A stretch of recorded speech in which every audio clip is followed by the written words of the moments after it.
What's up, everybody? I'm David Hain. Welcome to episode 61 of the A to D from Addict to Disciple podcast.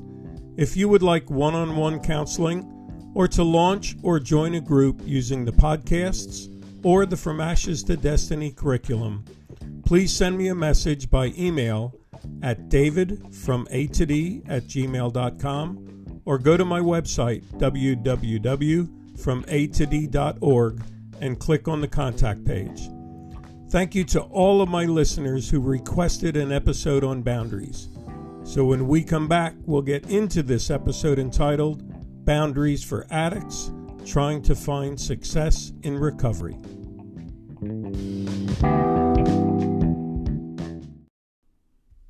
Welcome back to episode 61 entitled Boundaries for Addicts, Trying to Find Success in Recovery. Today's episode will be our fourth group session. I'm honored to have the same friends in recovery from the U.S., England, South Africa, and Australia, sharing their hurts, their hearts, and their hopes in this group. As before, I'll be keeping them anonymous, but I'll be saying their answers as if we were having a group meeting. Here's the question that I need each of you to answer today. If you have a friend or family member who is actively in addiction, what boundaries would you set up that you believe would work and not harm the relationship and result in rebellion? Dante, you want to start us out? Sure, Dave. That's a great question. I think setting boundaries, it's wise and it shows respect to the addict, to the person, that you ask them their willingness to sit down and discuss boundaries in order to encourage and support their path toward recovery. Regarding family events, I would have to tell the person that if we even sense they are under the influence, that they would have to leave. As far as helping them, I guess I would set a limit to financial gift that I would give them to help them and what particularly and specifically I would help them with. So, for example, if you were helping them with finances, I would limit it to groceries and anything else you can pick up at the supermarket. This can be given in supermarket gift cards. That way you know where the money is being spent. And this is not an attempt to control, but an attempt to guard the gift and what it was meant for. As far as conversations are concerned, I think I would need permission to shut down conversations or switch topics when engaging with them in order to preserve them mentally and emotionally. I would not let the addict control conversations.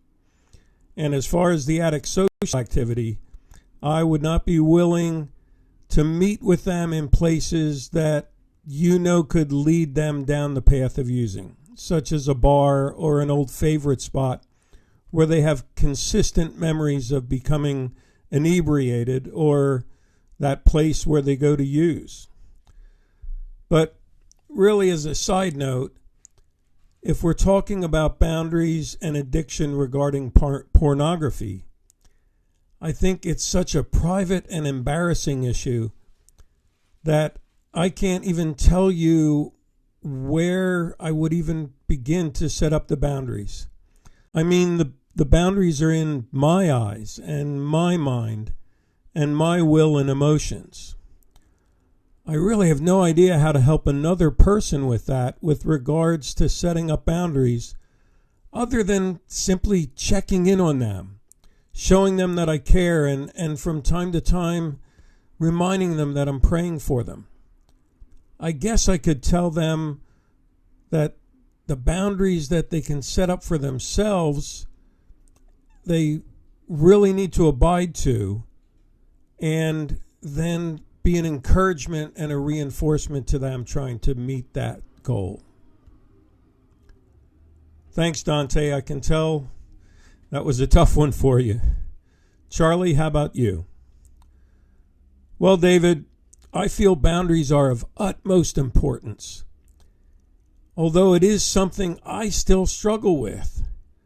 At this point in my recovery, 4 years, I have either been straight and completely to the point, or I've had to cut people off. It often has resulted in rebellion. My dad is one example. We basically have no relationship right now, and it hurts me. I put him on the back burner for a couple of years so that I could work on myself. Then I started reaching out to him. Immediately, he tried to make it like old times, and I just can't go back there. So I tried to have a talk with him. That didn't go well. It just ended our last visit with, "You know where I am, and if you need me, you know how to get a hold of me. Ask and I'll be there." But for me, I can't let it consume me or take me back to that place of darkness that my dad is still in. I won't. Now, I believe God is working on him, and I leave it at the altar.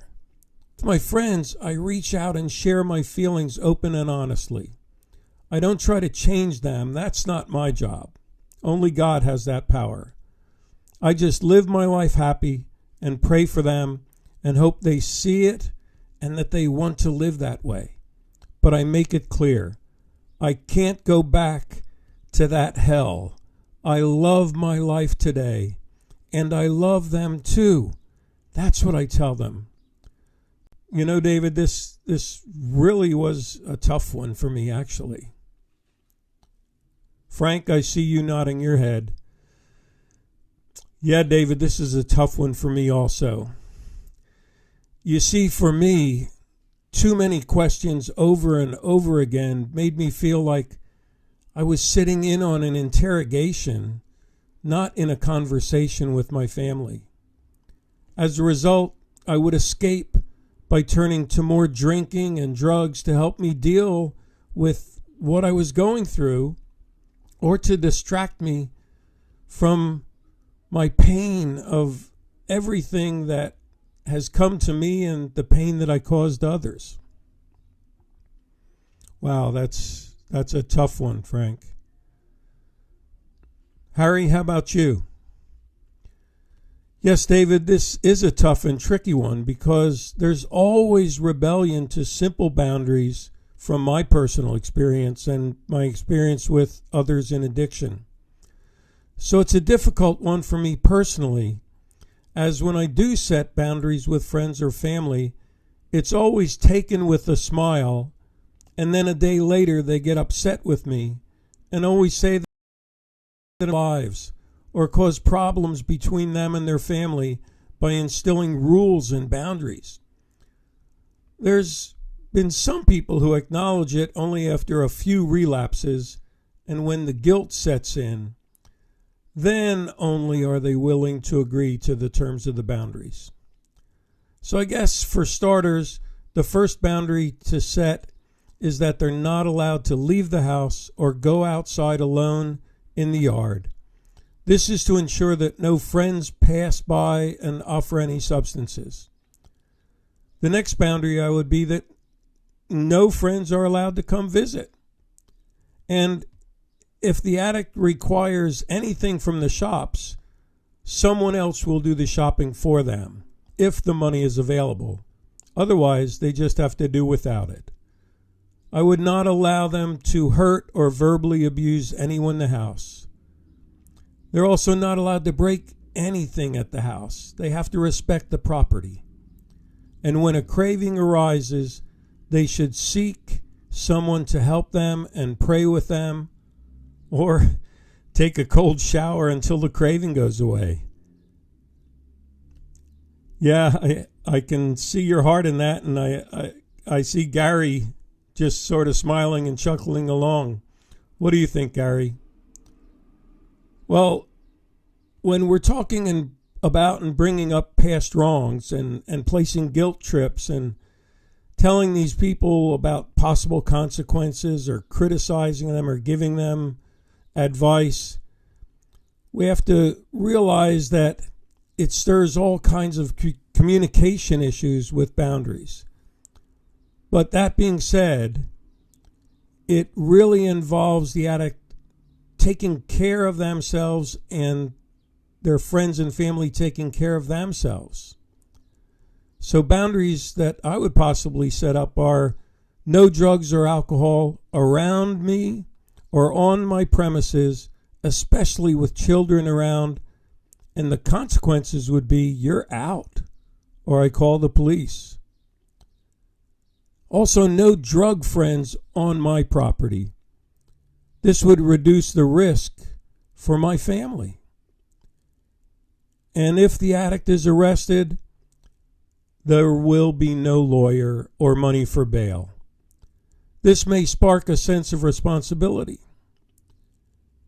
And just as a general rule in the house, there'd be no more insults or ridicule.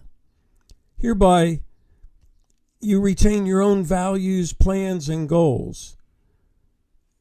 The addict needs to realize that I deserve to expect decent and respectable behavior from my loved ones, whether they're addicts or not. And I will not support you or give you any money. And I will not lie or cover up for you anymore, regardless of the consequences. Okay, we're starting to see a theme take place here. Eddie, what do you think? Well, because I've been down that road, I know the dark place. I know the anguish that addiction fuels. I understand now that it's not the addiction that's the problem, but the brokenness, the hurt, the rejection, the disappointment, the wanting to belong. So I would start with the heart of that person by not judging them, by caring, by loving. I would start by both people learning honestly trust. I'm not sure if you could ever set up boundaries without offending someone in one way or another.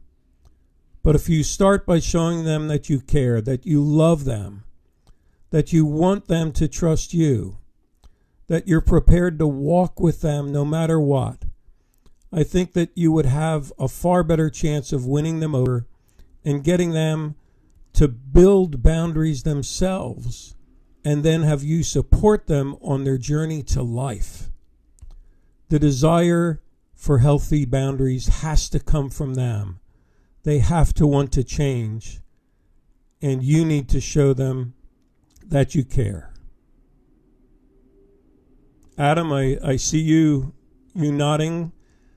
What do you have to say? Well, David, I have a brother who's in active addiction. He's in Florida right now. And I just recently visited him there in Florida, and I had to step away from him. I went to visit, but I could not because he's using, and he won't stop, and he won't take the help that's available. The only way I know to help him is by loving him from a distance. I talk to him every night, and at times I talk 2 or 3 times a day just to make sure he is okay. And when I say okay, I mean that he's not OD'd and died. We have a thing that he has to respond to me when I send him a message, or else I will have to call the police to do a welfare check. And let's face it, as an addict, we want nothing to do with law enforcement. So for him, he answers me back, sometimes by text, but mostly by a phone call. We have to show them that we love them from a distance, but we can't enable them. I don't send him money. If he calls and says he's hungry, I order some food for him. With the technology today, we can do this. When you're in active addiction, we tend to try everything we can to get the next fix and stay well and not sick without the drug. The addict needs to know they're loved, thought about, and cared for. And for them that are in active addiction, we have to guide them with tough love and be stern and not give in to them. Reach out and show love by trying to set up treatment and this won't necessarily work, but we still have to do everything we can to guide them to treatment. Ben, you want to close us out today? Sure, David. A model that I've seen work comes from a good friend of mine who has a halfway house. From my observations, it's one of those, I'll give you enough rope to either pull yourself out or to hang yourself type of models. Basically, he takes guys in who are pretty fresh off of addiction. Most of them don't have but a few months, some of them only a few weeks clean from drugs like heroin. He gives them a room to live their life, to a place to go to work, and come back at a scheduled time. But if they have to go out and run an errand or what have you, he gives them the freedom to do those things also. They are required to go to AA and NA group meetings and do all the basics. But it seems like he gives them some of the basic freedoms that most halfway houses wouldn't.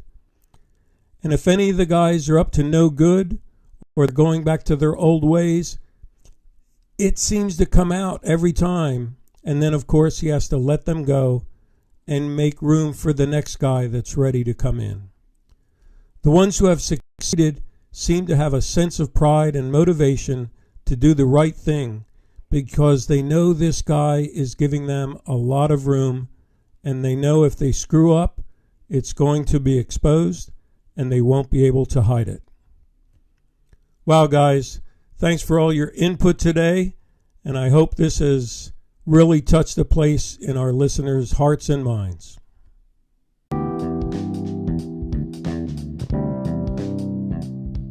Thanks for listening to this episode of the A to D from Addict to Disciple podcast. If you enjoy these podcasts, share the link with your friends and contacts around the world. If you'd like to hear an interview with any of the other group of 8 members or have any topic ideas, just drop me a message. Tune in Monday for our next episode, and as always, stay safe and stay strong.